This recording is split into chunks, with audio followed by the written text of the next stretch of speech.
One of the biggest is we need to rebuild our season ticket membership base, and so I think following a tough couple of years on the field, we saw some decline there, and I think we're seeing some real positive momentum as we go into the off season here. And I think we need to, when we want to, continue to grow our season ticket base, and we do that by promoting our family packs, getting young families here, continue to invest in the game day experience, continue to provide value to our season ticket members, looking at the value we're providing to them. So I think that's certainly a priority, and then obviously supporting our football leadership in identifying and helping them with the resources that they need to allow us to get over the hump. We've been to the West final now 3 of the last 5 years, and so I know it's everybody's focusing on doing the things we need to do to get over that hump. We've felt a lot of positive momentum building through the course of the year. I think as we are having those conversations with our season ticket members, they're really positive conversations. There's a lot of excitement amongst the fan base for Corey and our team and what we're building here. A lot of excitement for the future. So I think it's really helped. We're seeing a spike in new season tickets, and those conversations are going really well. So I think anytime you have a winning football team, a team that reflects, I think, the province and the fan base, I think our fans are get behind that, and it leads to good things. Yeah, I think honestly Corey brought a fantastic culture change here. I think he brought a ton of energy and a ton of passion to the job. I think he really embraced Saskatchewan. I think moving his family here, getting immediately involved in the community, embracing our fans, and showing the same passion that they have for the team. He really wanted to be here. He really wanted to be our head coach, and I think that kind of energy is kind of infectious. And I think he brought that culture change around. There's a culture of accountability. He talked about the standard being the standard, and that's the expectations for a football team. And he brought, that family atmosphere and that family culture, which I think, resonates. And I think it's been great for the building, and we feel that. I think from a business side perspective, we get to see that in interactions, and I think our players and our coaching staff and our football ops sort of all just rally behind that. Jeremy's an outstanding leader. I think it all starts with Jeremy from a culture perspective in football ops. He knows what winning football teams look like. He's been part of winning football teams. He sees what winning coaching looks like, and he's been a leader on winning football teams and winning football culture. So I think he has a really good idea of what a winning culture looks like. And I think when he interviewed Corey and went through that process there, I think they see it the same way. And I think they both talked about that. They see how you build this thing the same way. And I think when you have your GM and your head coach who view it in the same manner, I think that only leads to really good things.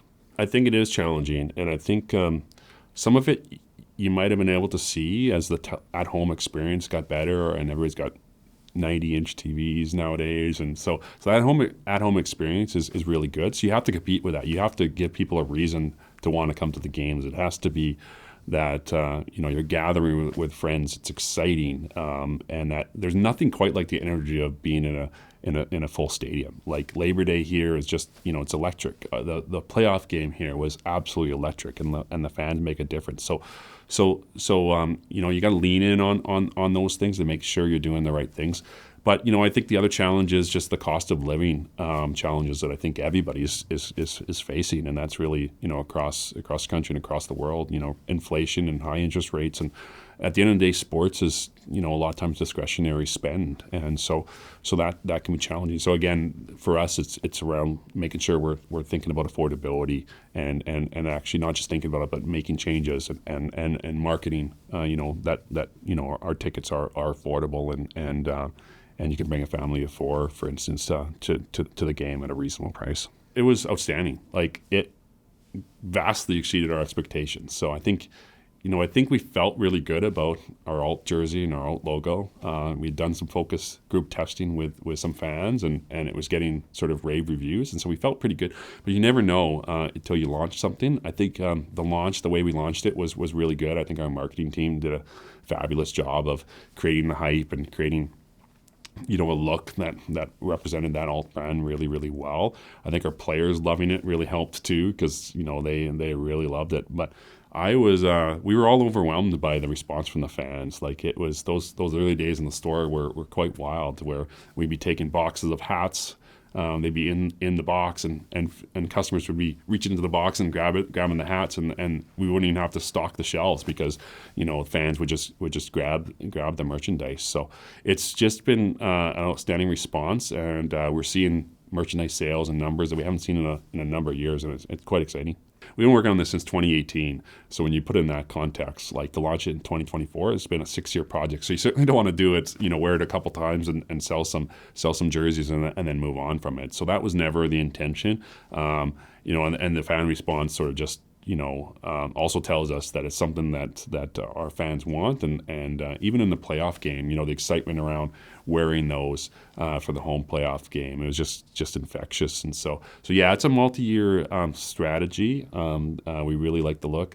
The players had their way; they'd wear them all the time, but obviously we have an affinity for our home uniforms and our retro uniforms as well. Yeah, I honestly, Rob, I've never seen a year like we've had this year. This is the most community activity we've ever had. I've been here now for 15 years, and I can't recall a year like this, where the number of community visits, like over 80% of the days in the year, we had some of our players out doing something in the community. A lot of the credit goes to the foundation. I think the foundation's done just a fabulous job with their mental health program, getting to schools, talking to kids about mental health, their reading program as well, talking to younger kids and promoting literacy, and again, getting our players out into schools. And that's really across the province. So, by the time we finish this year, we're going to have spoken to about over 30,000 kids in the province about either mental health or literacy. And, that's really, really important. You talk about growing the next generation of fans and getting your players exposed to youth and kids, and getting them to be Rough Rider fans. Those things are really, really impactful. And so I think the community work is so important. We're doing so much of it. I'd be remiss if I didn't talk about the 50-50 as well. That this year was outstanding. We set a record, Canadian Football League record at Labor Day, and that money goes back to amateur football. And so again, it's starting to grow or continuing to grow what we have here, which is an outstanding football culture from the amateur side of things. So yeah, I was just super proud of the team and our players in particular, the time they devote, and willingly too. Like, we have so many players that just willingly want to do the work, and they want to do more work, and they want to get out to more places and do more community appearances. So it's just really, really, really great.